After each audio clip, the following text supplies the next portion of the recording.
Okay, this is a different story than I expected today to have. Okay, start off with my surroundings and we'll backtrack a little bit. This is my pile of stuff. There's the bike. Over yonder is my camp for the night. Air mattress, ground cloth, sleeping bag, no tent. I am in the workshop of a construction company that does work on the highways here. Not just any construction company, but the construction company whose work site I dropped my tire tube in yesterday or the day before, who after they picked me up on the side of the road and brought me home, returned my tire tube. You can't script this kind of stuff. This is just crazy. So, what's going on here is 2 o'clock this afternoon, rear tire went flat. I mucked around with the inflator, compressor, trying to blow it back up. It never put out enough air to really get me going anywhere. So I had to unload the bike, take all the gear off, just to get it up on the center stand. Well, that wasn't good enough. Actually, hang on a second. I'm going to put this on a tripod. And we're back. Okay, so the tire went flat. The air compressor couldn't blow it up. I was hoping, because I was only about 20K out of the town, which Fort McPherson, I think, or I'll look that up in a minute. The town that I'm at now, anyway. So couldn't blow the tire up, so that wasted some time. I couldn't lift the bike onto the center stand because it was too heavy, so I had to unload it. Still couldn't get it on the center stand, so I was looking around, and when I was back at the farm, I realized that if I put a board under the tire, it lifted the bike high enough that then I could get it over center on the center stand. So I was thinking, oh, all I need is a board. Well, the board that I used for parking the bike wasn't, it was too high and I couldn't roll it back with a flat tire. So I started looking in the ditch, and across the highway, maybe within 40 feet, were 2 pallets. So I picked up the pallet, the one of them, drag it across the road, take my axe, knock a couple boards off, and that was just enough to get me up onto the center stand. So then I had the pallet there for a work platform that I could kind of keep out of the mud because it's been raining all day. It's only the second time I've had to change a tire, so I did the first one the second day I had the bike, actually. So I get the tire off. Took a while to break the bead. These are incredibly stiff tires, but I eventually got it off. Got the tire off both beads, pulled the tube out, put the new tube on, got the tire back on eventually. It took a lot of struggle, but I finally got it back on, and tried blowing it up, and the air compressor would put out just enough air that I eventually got it to seat the beads, but that's all it had. So I thought, well, let me go ahead and put the bike back together at least, and so I got it back together and started picking up some of the gear, had the air compressor running. It just wasn't going. So eventually this guy comes along in a motorhome, guy from New Zealand, and he had the accent, but I thought, well, didn't really think to ask.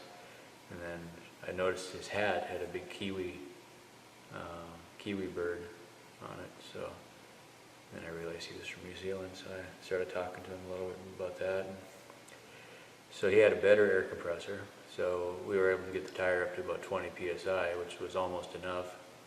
And then as soon as we disconnected it, you could see it going back down again. So apparently I nicked the tube when I put it back together. So that was about the end of that. So at that point my options were, I was thinking of either ditching all the gear and riding into town empty to try to get the tire fixed.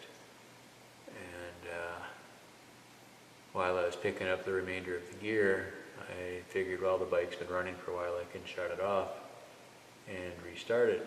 And of course it didn't start, so dead battery. I should look around for a battery charger here too. I'm sure there is one. Anyway, so I get, now I'm out of options really, because I can't move the bike, I can't push it because it's, with the flat tire, I actually tried pushing it to see if I could bump start it, and with a flat tire you can't push in the gravel fast enough, especially with it's heavy like this.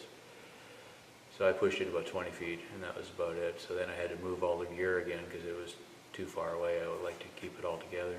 So anyway, about that time I figured the next truck that goes by, I'll flag him down.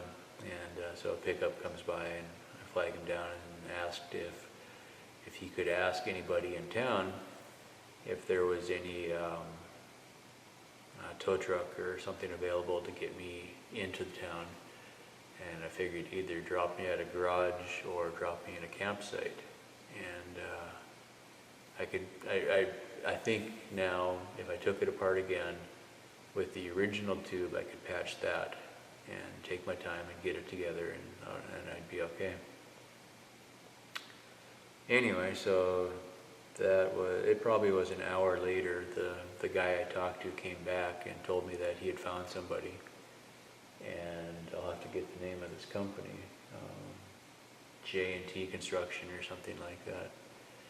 And this is where I'm at now. So these two guys come out in a pickup. Well, they had misunderstood what the message was. So the pickup they show up in is jacked way up. I mean, the tailgate was probably about mid-chest on me. And when they realized what we were trying to do, it was like, oh, what are we going to do now? Because the bike weighs about 400 pounds, and then it's still got the gear on it. And so I unloaded a lot of the tools, and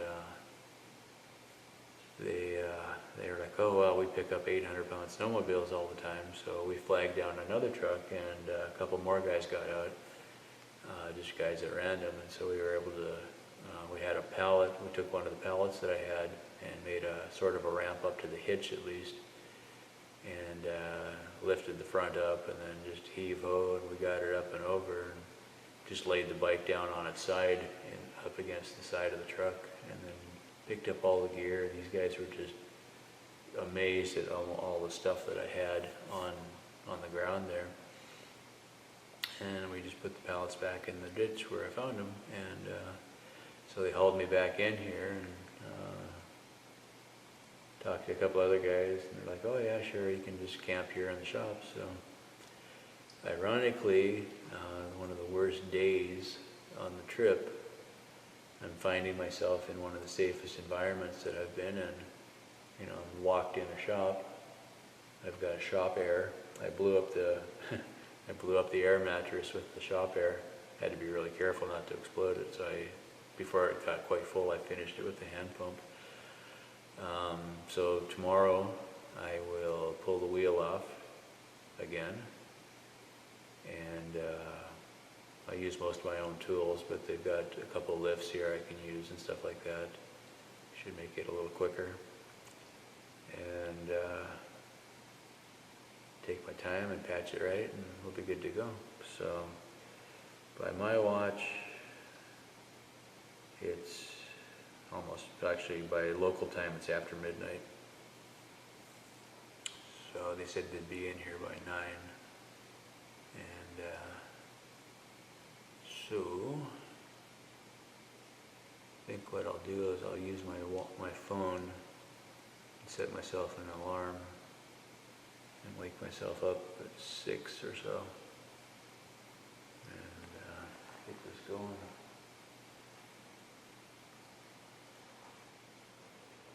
The only thing I don't see is a restroom in here, but there might be one outside or something like that. So that'll be the only minor problem, but not a big deal. Not a big town, so I can walk over and get something to eat in the morning or something like that. But yeah, considering I was on the side of the road with no options, kind of nice that the guys that came and picked me up not only let me, got me back into town, but let me camp here in the shop where I've got what I need to get myself fixed again. So that is good.